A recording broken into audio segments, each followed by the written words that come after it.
Hey guys, it's Brandon Miniman from PocketNow.com, and in this video we're going to compare the iPhone 5 with its predecessor, the iPhone 4S. Let's get to it.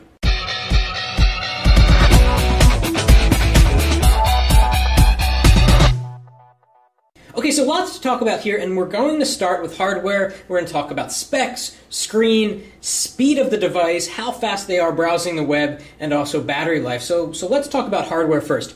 As you can see, the iPhone 5 is simply taller than the iPhone 4S. In fact, if we stack them side to side and give you kind of a bottom view, you can see that they're exactly the same in terms of the width. Down here on the bottom, you can see that the old iPhone had a speaker here and a microphone here. On the iPhone 5, you get speaker here and the microphone here. Now, one thing I wondered was whether this speaker is louder than on the iPhone 4S, and I can say that it's slightly louder, but not by very much. You can also see that on the iPhone 5, the headphone port is now on the bottom. Very different backs on these two. We've got a glass panel here on the iPhone 4S, which, as a lot of people know that have the iPhone 4 and 4S, shatters quite easily. And finally they added sort of a metal aluminum backing, which does a great job at deterring fingerprints. It looks nice, but you still have glass here and here, and I can't help but wondering what happens if you drop the phone and these parts shatter. They're probably very difficult to swap out. Whereas on the iPhone 4S, a shattered back meant that you just took out these screws, slid in another cover, and you were good to go. Something else I want to point out back here is that the iPhone 5 has a sapphire crystal lens cover. What does that mean? Well, it means that it's much more difficult, if not impossible, to scratch the lens, which is very important. Not too long ago, I cracked the back here, and I had to get a replacement. And when I swapped the old back, which included a glass lens cover, with the new back, the quality of my photos improved because, as I then discovered, my lens was scratched. And so that's a big problem. If you scratch your lens 6 months into owning an iPhone, your pictures are going to come out worse. So Apple got smart and they put a much harder material here on the lens cover. We also have a microphone here which will help with audio coming from the back of the phone and make HD video a lot better. We've got the same resolution camera here, very similar camera system, but we've got some new software and some small tweaks to the iPhone 5 cameras to hopefully help in low light performance. And we're going to have comparisons on photo and video quality in the final review on PocketNow.com. Going over to the side here, we can see that the iPhone 5 is essentially how thick the iPhone 4S would be if you remove the top and the bottom glass panels and you just had the metal band. It's essentially just a metal band. And Apple polished the edge of it to give it a really nice look. And as you can see here, the micro SIM slot has gone to a nano SIM slot, and you can actually cut a micro SIM to a nano SIM shape in case you're wondering if you're on a prepaid plan or if you're getting an unlocked iPhone and you want to use your existing SIM card. You can do that if you just cut your micro SIM to a regular SIM. Up on the top, not much has changed here except there's no microphone here. There's a microphone somewhere else, and there's no 3.5mm headphone jack. Over on the side, again, not much has changed. On the iPhone 5, this is really a minor detail. The silent toggle switch has moved up about 1 millimeter, just to kind of stretch out a little bit. And beyond that, we still have the bands, although these bands are now color specific to whether you have the black phone or the white phone. Obviously they're white because this is the white iPhone 5.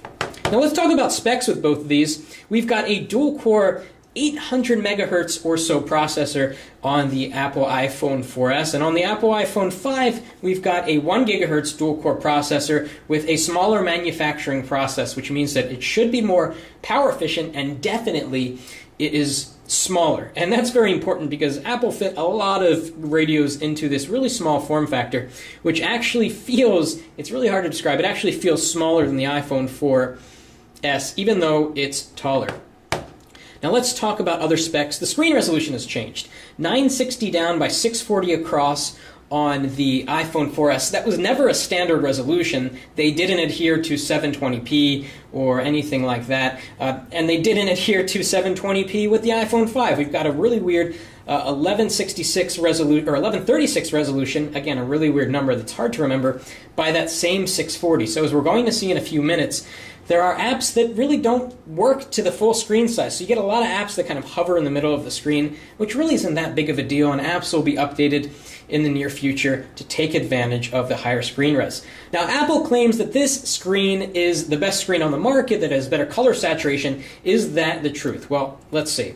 So we're going to unlock, and both of these devices have nothing running, as you can see. So we're going to do some speed tests, but first, a note on the quality of the screens. And in the unboxing, I showed you the Photos icon. So here it is on the iPhone 5, and then look at it on the iPhone 4S up here.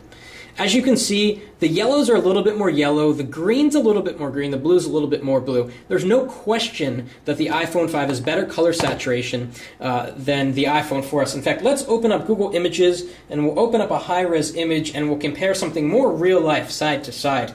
By the way, what you're seeing now is a white screen. These are both on middle screen brightness, and they're on automatic screen brightness, so technically they should be about the same brightness level.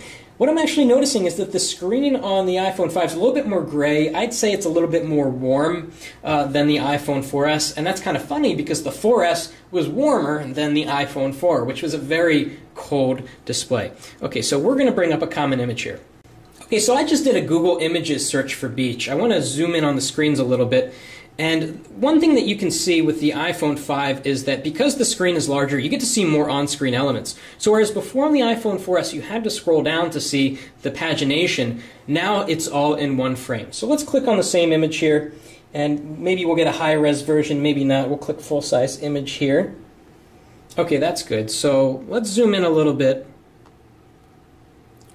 And definitely, the color temperature on the iPhone 5 is far warmer. In fact, look at the sand. It looks like actual sand. Over here, it kind of looks a little bit more white. Maybe this is a Caribbean scene where the sand is actually white. But it just seems like the color saturation is better. The sky here is kind of a turquoise-ish blue. Here it's more of a deep blue. And let's go back and click on a different image. Let's go to this one with the palm tree. That's nice. Get some green in there.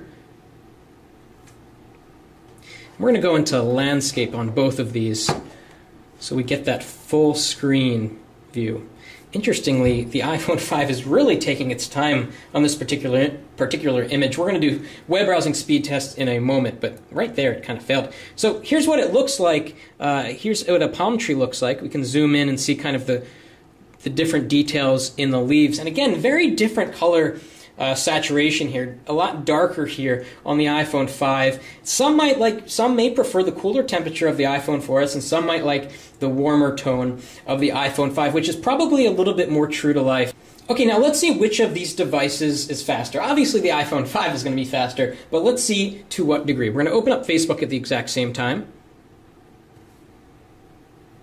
which actually was faster on the 4S, which has been optimized, by the way, to fill the entire screen, unlike some of the other apps that you're going to see. Now, Apple has encouraged developers to take advantage of the taller screen by adding more stuff instead of just by making the screen longer.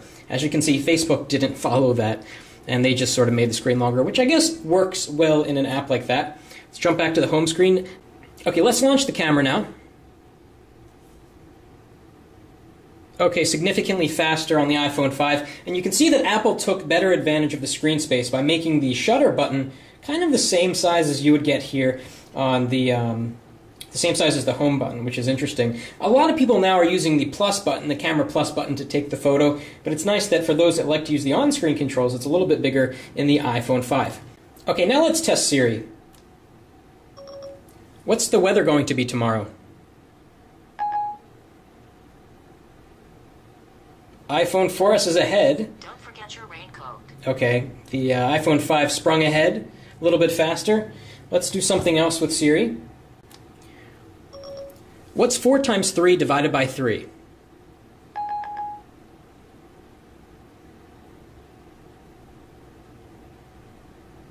This might answer your question.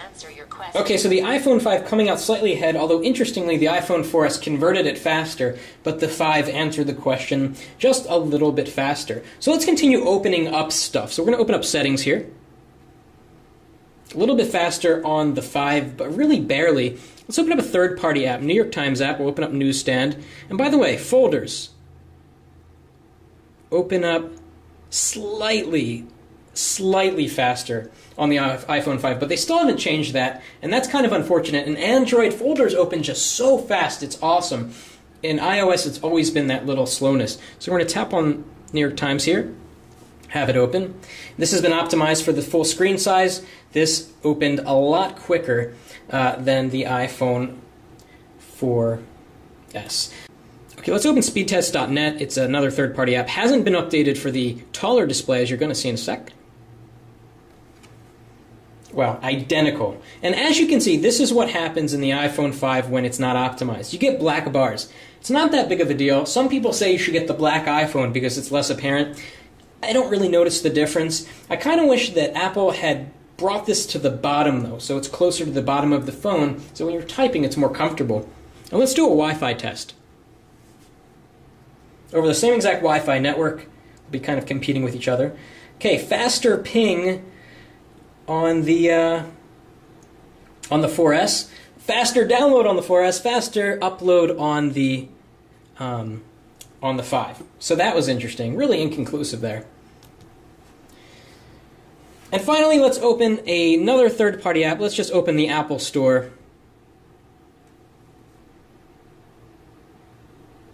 You know, Apple should tell their own developers to optimize for the new iPhone 5s, because this is not yet, and it's the most up-to-date. Okay, now let's do the all-important web browsing speed test. We'll launch Safari, see which opens faster. About the same there. We're going to go into Favorites. Favorites opened about the same. We're going to go to Pocket Now.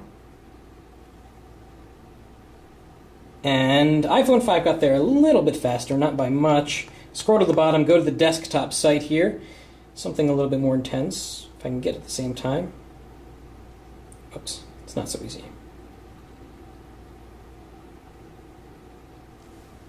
Okay, a little bit uneven there. We'll try it again in a sec. Okay, so the iPhone 5 is already done there. We'll zoom in, very smooth. The text clears up almost instantly, although it does kind of likewise here on the iPhone 4S. We'll click on this image, go to the next page. iPhone 5 finished.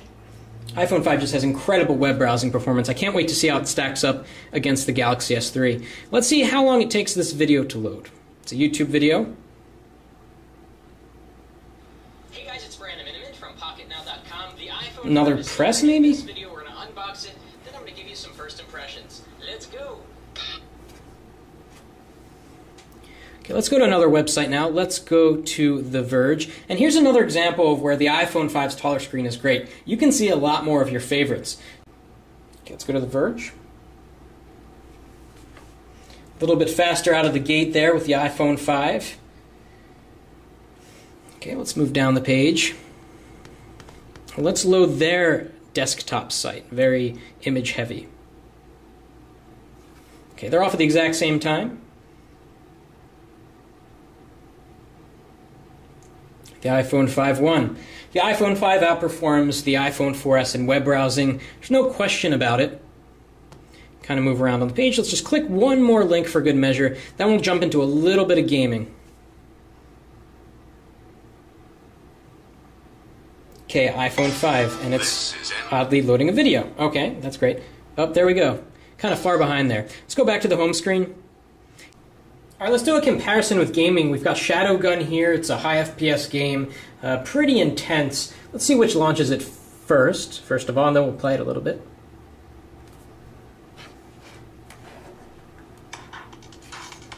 Okay, iPhone 5's a little ahead. I don't want to deal with this Game Center stuff. Yes, sign out. And as you can see, Shadowgun has not been optimized for the higher res display. So we're going to play it just as if it were an iPhone 4S, which I guess was good because it's keeping the playing field a little bit more equal here. So we're going to hit play at the same time. That was exactly the same, and Shadowgun original game. Keep it easy. Alright, iPhone 5 slightly ahead there, but barely. Loading. Let's see if we can tell the difference in graphics. Damn it, that didn't go well. John, are you there? Yeah, I am. Modules. Much, much, much faster load times here. We're still waiting here on the iPhone 4S. Initiate scanning sequence. We are being jammed. Which means the good doctor is expecting us. Yes.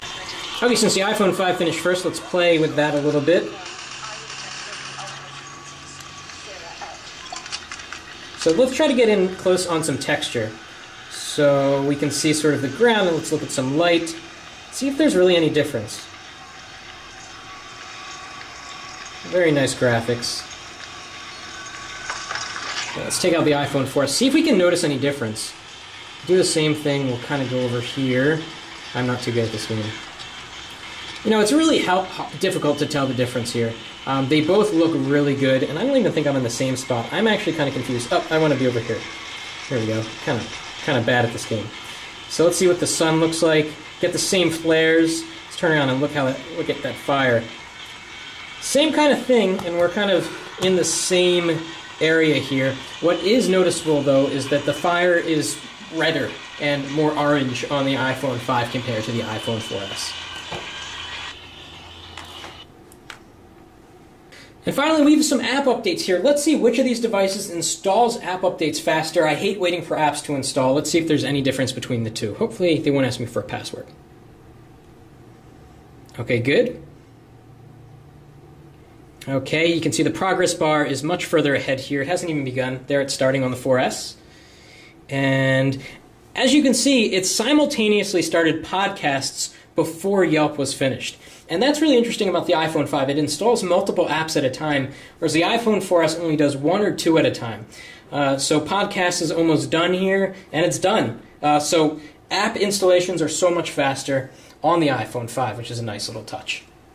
And what about battery life? Well, it's too early to tell. We're going to take this out and use it in the real world. But what we can tell you is that while filming this video, both of these devices have gone down by 6%. They've both gone down the same amount. We've been doing the exact same thing to both of them. So maybe that's an indication that the battery life is about as good. Maybe it's a little bit better. Hopefully it is a little bit better. So hopefully you enjoyed this comparison of the iPhone 5 and the iPhone 4S. The iPhone 5 is definitely faster, generally speaking, installing applications, browsing the web, launching most apps, although in some cases the iPhone 4S keeps up just fine, which is a testament to how pretty good the iPhone 4S still is. The hardware is really night and day. You no longer get that annoying glass panel, and it just looks so much more mature and elegant with this metal backing and the thinner design and the polished edges. Just a really nice package. Anyway, if you like this video, please give us a thumbs up, and thanks for watching. That's it for now.